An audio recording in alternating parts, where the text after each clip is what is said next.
Hi there, my name is Brenda Chasen. I'm a student at the University of Richmond. I'm taking IT Security ISIS 303 in the summer of 2014.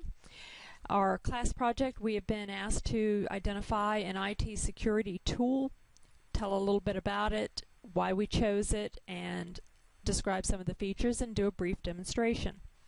I chose Autopsy because I'm interested in learning more about forensics. Autopsy is a digital forensic platform and GUI interface to the Sleuth Kit. It can be used by law enforcement, military, corporate examiners to investigate what has happened on a computer. Autopsy and Sleuth Kit are both open source and run on a Unix platform. Autopsy is HTML based, and you can connect to Autopsy server from any platform using an HTML browser. You can perform a dead analysis or a live analysis. Dead analysis is when a dedicated analysis system is used to examine data from a suspect system.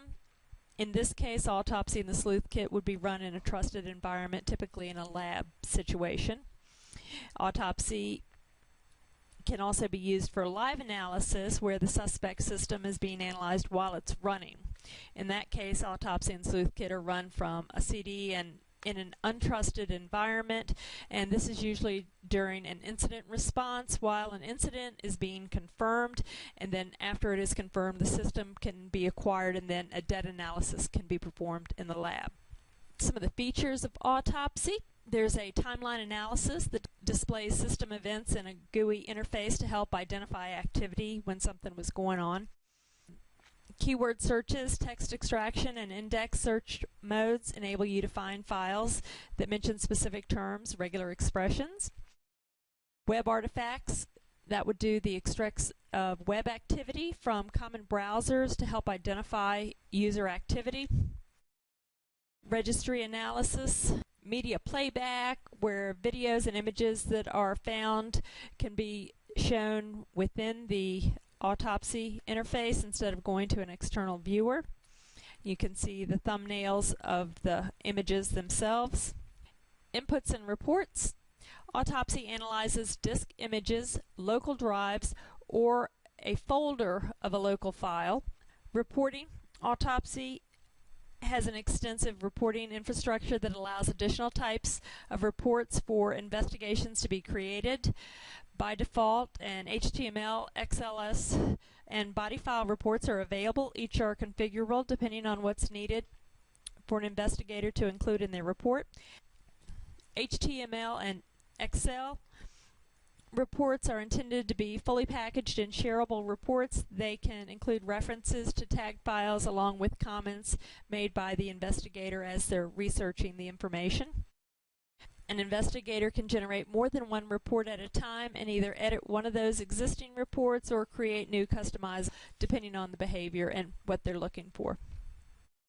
Timeline analysis. This is useful for a variety of investigation. Basically, it's going to help answer the question, how did the drive get to its current state? In addition, the investigators want to know if there's any way to reduce the number of files that they need to manually review, and they can use the timeline analysis to look at the graphic interface and say, okay, during this time frame, this is what we're looking for, and kind of concentrate their investigation efforts of the files that had activity during that period of time, and then expand out. Keyword search and indexing. Autopsy uses powerful text indexing engine Apache Solr to power its fast and robust keyword searching. A predefined list of keywords and regular expressions can be configured to run while the image is being ingested, and by default, Autopsy already looks for email addresses, phone numbers, IP addresses, and URLs. You can also create ad hoc searches also while it's being ingested. With Apache Solr, all the files that are identified that contain text will be indexed for searching by either predefined expression lists or keyword search list ad hoc queries. Web artifact analysis. Autopsy is configured to search the common web browsers, including Firefox, Chrome, and IE. All the extracts will be pulled together, and you can look at all of the history from all the various browsers in one spot. This will include bookmarks, cookies, history, downloads, and search queries. These are all categorized and automatically put into the tree under the results node. And if you're interested in learning a little bit more about Autopsy and the Sleuth Kit yourself, here's a great spot to get started. Download the tool and kind of have fun with it. But make sure that you don't do anything illegal. Just kind of search things that you have control over in your own world. Okay, now that I've explained a lot about Autopsy, I'll do a demonstration here and show you how I can have something that's been deleted and recover it.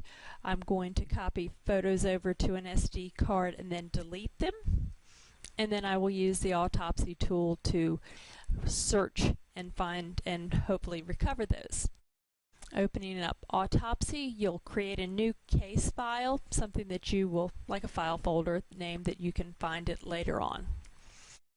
Enter that information and the directory that you want to store the recovered information.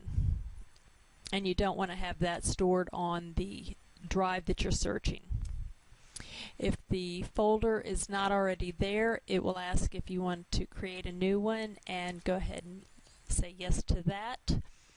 And then again, a case number, kind of like a real autopsy in a medical examiner's area.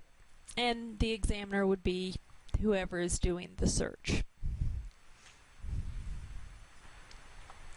And now you're going to identify the location of the file or the drive that you want to search for recovered items.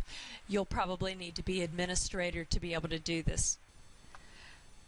I'm just going to let it search on everything because I've got a relatively small file. You may want to pick and choose what you want because it does take it quite a while, even with this small file. I've sped it up so that we can quickly look at the results, and if you go into view, look at the deleted files, and it will show you what it's found. And it found the files that we deleted, which are the only ones that are on this card. You can see all the files listed here, and by clicking thumbnails you can see the images, but you have to wait till it finishes bringing them all up, and there they are. So we've got the images that we deleted. We've now successfully recovered them by using the Autopsy tool. If you go back to the list of the images, you've got tabs below that will give you additional information about the images or the files that you've recovered. The strings, metadata, and results tab will give you additional information about the file, the device that, if it was a picture, the device that it was created on, when it was created, when it was changed. This is really just the tip of the iceberg about what this tool can possibly do, and I plan to explore it further just because I find it fascinating, and I hope you enjoyed this as well. Thank you.